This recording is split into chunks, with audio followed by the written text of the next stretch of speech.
When I tell you guys, this is probably the most hyped I've been for a deck in a very long time for Standard, I legitimately mean it.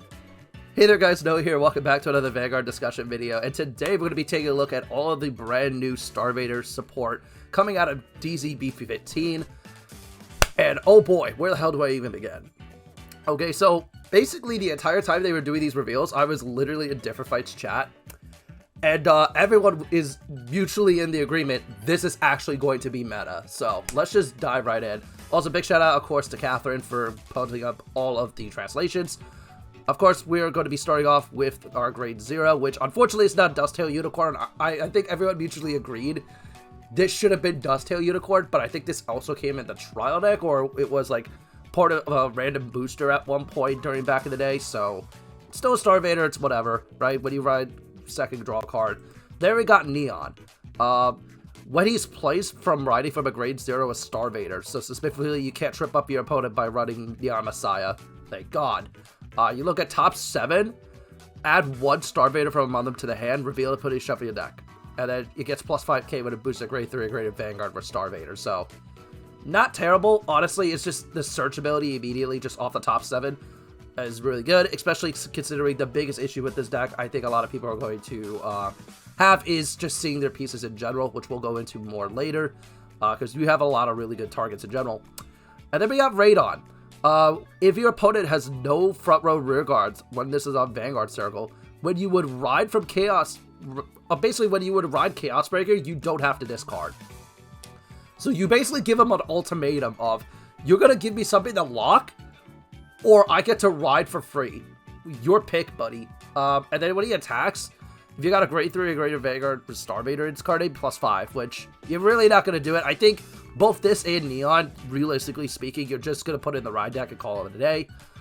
Because Chaos Breaker is cracked, okay? Not as broken as like, its V counterpart, I think, but it's still pretty good. Act Vanguard Circle once per turn, cost counterboss 1. Choose one of your opponent's rear guards and lock it. If you don't lock a front row, you draw it, it gets plus 10. So this is part of that ultimatum kind of scenario that we were talking about a second ago with Radon. It forces your opponent into this weird, awkward spot where they are forced to lock something in the front row, or you're going to get really fucking big, right? And then continuous on Vanguard Circle during your turn. If your opponent's rear guard was locked, this turn, this unit gets continuous on Vanguard Circle, and this is a red text, so if you have either 4 or more damage, or you Persona Road this turn, all your front row Starvaders get plus 5, and this unit gets plus 10 in a crit. So this is already going to be really nasty. I'm thinking we're looking at like at least like 43k on a Persona Ride turn, bare minimum, and that's on top of like potentially like other effects. Actually, no, Persona Ride plus 10, so 23.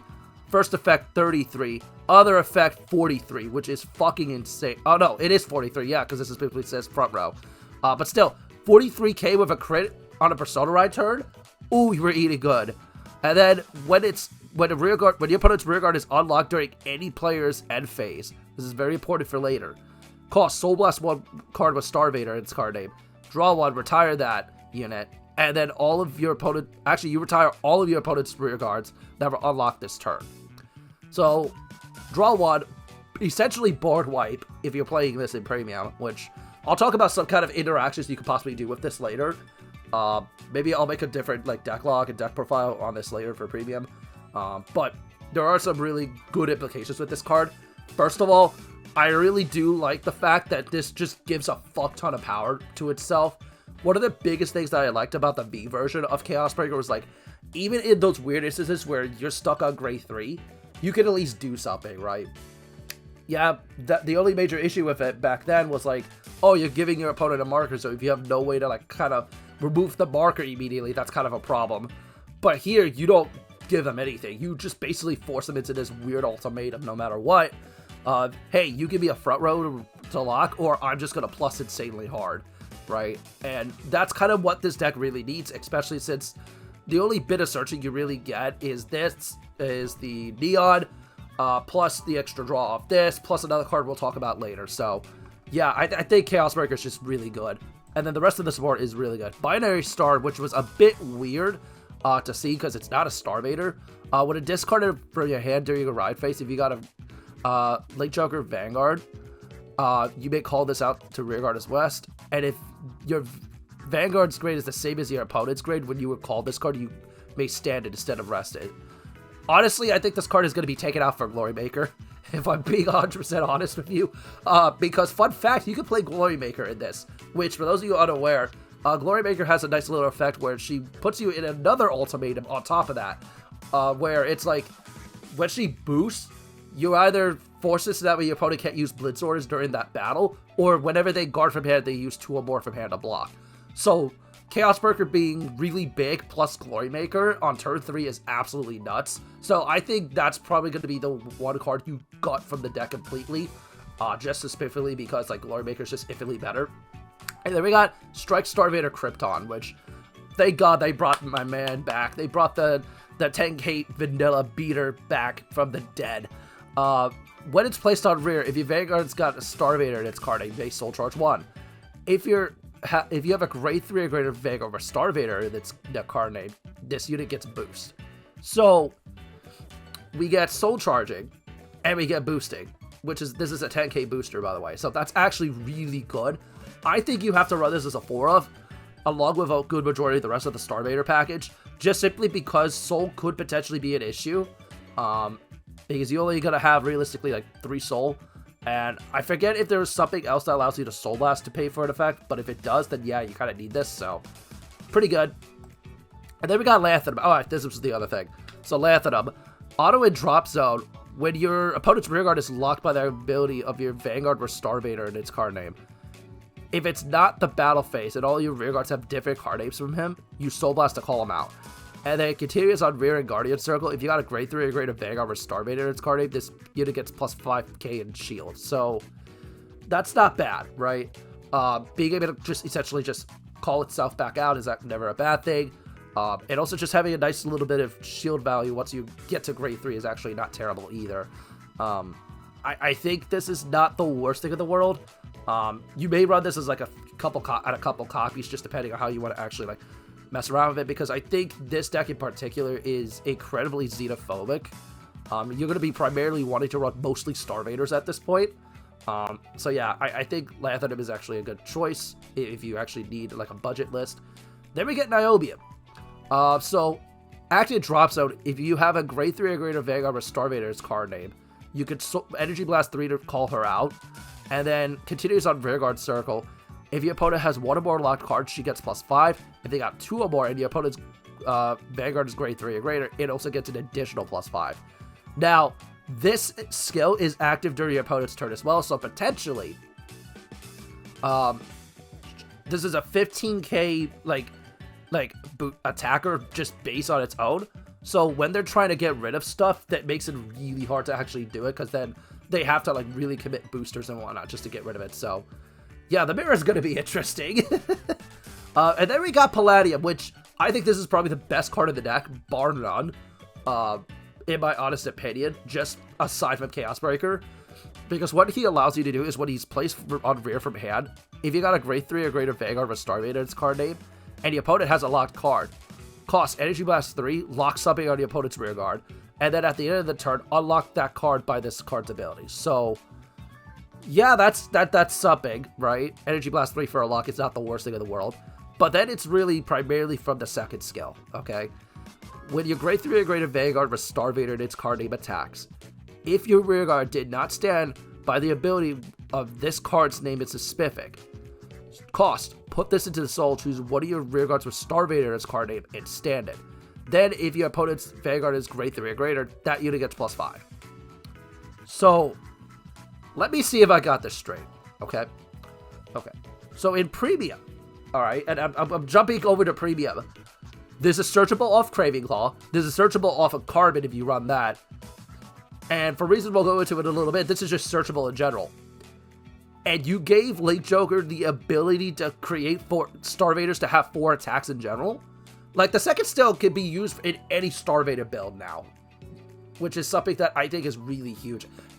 And honestly, I think the fact that this can be used in any Starvader build in Premium is huge.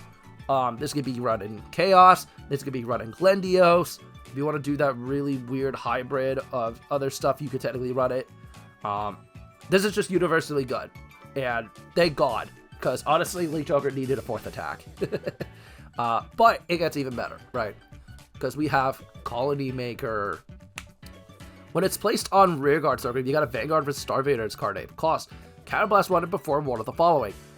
Look at top 7 of the deck. Choose up to 1 card with Starvader in its different card name from this unit from among them. Reveal it, put it to your hand, shuffle the deck. Or you choose a grade 1 Starvader with its card name from your drop zone and you call it to rear. So right there in itself, this allows you to either thin the deck further off her own effect, or just straight up call what you need, which is in most cases sometimes you actually you kind of want to just search out the Palladium immediately out the gate, especially in the extreme late game scenario when you're running low on deck count. But like in general, like this is actually not bad. And then when she attacks, if you got a grade 3 or greater Vanguard with Starvader in its card name, and this unit gets +5 until the end of battle, then if your opponent has a lock card, it also gets +5. So it's another 20k attacker on her own merit. You could buy this with something like the Krypton. That's going to be 30k attack right there in its own right. And again, one of the biggest issues with this deck that I think is going to be paramount, and I think the reason why we're going to have to run a lot of draw triggers in this build, is simply because there's not a lot of easy ways to find certain pieces, just straight up, right? And I think that's going to be a kind of an adaptation that people are going to have to figure out as time goes on. But regardless, yeah, I think Colony Maker's cracked. And then finally, and this is the big one that I was really grateful for, Starvader, Infinite Zero Dragon. If your Vanguard has Starvader in its card name, this unit gets intercept in all of the following. So, already I'm like, wow, wall of text. Crazy, right? Auto, if your Examiner Zone has 4 more cards, or you Persona Road this turn. This cost can be paid with Soul Blast 2. And if you do, when you would choose rearguards with this ability, choose up to 2 rearguards instead of 1. Okay, so very confusing, very important, but we'll talk about why this is important. When this unit is placed on rearguard circle, cost Soul Blast 1 technically, right? Choose one of your opponent's rearguards and lock it. Until the end of turn, unlock those cards by this card's ability. So, essentially what this allows you to do is go, okay, I can either pay the Soul Blast 2 to lock 2 rearguards to lock, essentially creating a triangle lock on turn 3, or I just get 1 without paying that cost, but just a Soul Blast, which is honestly not bad, right? And I think that's really fucking insane in hindsight, right? Just getting free 2 locks on the board just casually, you're eating good, right? And then when he attacks, if your opponent has 1 or more locked cards, +5. If it's 2 or more, it gets +10 instead of +5. So 23k beater, really good, right? Then it gets stupid, all right? When your grade 3 or greater Vanguard attacks, if your rearguard did not stand by the ability of your card with the same card name as this unit, cost Energy Blast 3 standard. Do you realize if Energy was in premium, this would make Starvaders one of the best decks in the format? Because not only could you just immediately fucking hand rip them to shreds, right? Because you have like a bunch of different stuff in general that just hand rips. You could just get restanding, which is kind of nuts. So if you're playing in a tournament where it's like, oh, you could have Energy in premium, congratulations, you have one of the best decks in format right here. I'm just kidding in hindsight, but it's still even in standard, this feels really good. This entire deck composition in general feels really good. And Chaos Breaker by himself, when I saw this, I'm like, okay, there's gonna be some restanding shenanigans coming up later, right? Because I think that was my biggest fear with this deck, was that it was only gonna get 4 attacks. But theoretically speaking, right? This can be activated immediately on turn 3. And where the hell is Palladium? This can also be immediately activated on turn 3. So, you get 1 lock on the board for free. you have the ability to lock another rear guard thanks to Infinite Zero, so you could lock 2, right? Possibly more if you do other effects. You get 5 attacks, by the way, between Palladium and Infinite Zero, and you also have the ability to gain a crit and a massive 30, like, something K, like, Vanguard with a crit on a Persona Red turn, which is nuts. So now, you don't even want to deal your opponent 4 damage, because the moment that you do, oh, you're eating so good, right? So you can't rush him down. You can't leave a front row rear guard, you know, to be locked, because otherwise you just lose a column for the entire game. Without, you know, bracing ladder, which, by the way, if you haven't picked those up, I recommend you do so now, because you're going to need it specifically for this matchup. Yeah, I think Chaos is really good. I have no complaints here, honestly. I think if there's one thing that, like, is going to be a big, like, question mark is, aside from Glory Maker, what else are we running in here, right? Because there are some cards in here that, like, Binary Star, that you could technically not need to run. And so, yeah, like, I think it's just going to be a matter of space of, like, finding out how your ratios are going to be. Because I do believe there is, like, some sort of path to it, right? I think there is a way to, like, really make this deck really strong. I think in general, based off what's currently meta, like, Deep Lands and IG Icon, this auto kills them. This just straight up auto kills them without fail, right? Especially IG Icon, which actively relies on having, like, 4 to 5 attacks. Yeah, it just straight up kills them. So, yeah, I'm probably bringing this to Philly when the time comes. But, yeah, I'm actually really excited for this deck. And let me know what you guys think in the comment section below. Are you hyped for Chaos Breaker? Are you scared out your wazoo? And most importantly, have you bought your bracing ladders? Because if you haven't, buddy, you are cooked for this format. I'm scared to look on what it looks like on TCG Player right now, but if you haven't done so already, I'm recording this at 9 o'clock in the morning. You should go ahead and purchase them now.